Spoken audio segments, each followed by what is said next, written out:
The 2013 budget wars have begun. The president hours ago announced a budget that cuts $4 trillion over a decade and promises to invest in America's long-term future.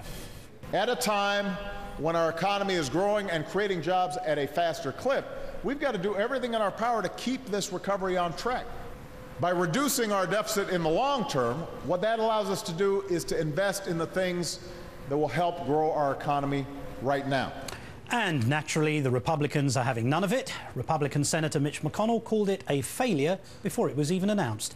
And no more than 5 minutes had passed when Eric Cantor used the opportunity to try his hand at joke writing. Quote, President Obama says he wants an economy that is built to last, but the budget he released today outlines a plan that is built to come in last. I'd give that a B for effort and an F for achievement, Mr. Cantor. Then GOP budget guru Paul Ryan had this to say about the president's plan, quote, it continues the president's policy of letting an unaccountable board of bureaucrats cut Medicare in ways that will lead to denied care for seniors. Interesting, coming from the man whose budget plan included gutting Medicare and forcing seniors to pay more for the same services. Joining us now, Democratic Congressman Raúl Grijalva of Arizona. Good afternoon, sir. Good afternoon, Martin. Thank you. Thank you for coming in. The president's budget plan comes as word of a House Republican plan today that would extend just the payroll tax cut without the need to pay for it. Is that something that Democrats would agree to? Well, the extension of the payroll tax cut has been a top agenda item. There has been some level of recognition on the part of the Republican majority in the House that they have to do something. The specifics to that we'll get to, but I think the priority has to be the extension. We've always said along that we're in an emergency situation, and the offset rules as applied to other things might not be appropriate for this issue. They're coming to that recognition, and they came to that recognition because of the severe criticism they received when they refused to deal with the payroll tax cut last time around. But is this not a deliberate measure to avoid extending unemployment benefits? Oh, absolutely. It goes part and parcel. I consider unemployment benefits, extending them for 2012 as being part of an emergency economic response to what's going on outside in America with people who are unemployed, underemployed, or have stopped looking for work. Absolutely. Through no fault of their own, they find themselves without employment, without jobs, and that should be part of the package. And we are going to insist that it has to be a part of the package. They complement each other, and they help the economy. Okay, sir, as you adjust your earpiece, and I can see it's irritating you slightly, but thank you for bearing with us.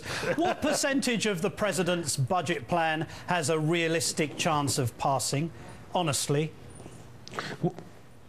Honestly, it's going to be difficult. You know, already Boehner and the leadership, Cantor, Ryan, whose budget he proposed last year that they approved in the House would have been devastating to Medicare, Medicaid, and to jobs across this country. Already they're saying that it's dead on arrival. I think the American people are going to want this Congress, both sides, to deal with this issue in a very, very profound way and deal with the president's budget. It needs a hearing. It needs the opportunity to succeed. I think the president's budget is a balanced budget. I think it deals with deficit issues, but also makes significant investments in job creation, significant investments in helping small businesses hire people and expand, and significant investments in education and fixing our rotting infrastructure in this country. It is a fair, balanced approach that generates revenue and at the same time deals with this deficit. But what do you say to Republicans who would say the president promised to cut the budget deficit in half by the end of his 4 years in office, but by his own calculation he's barely put a dent in it, has he? Well, yeah, and we have to understand the reality in which we're dealing with right now.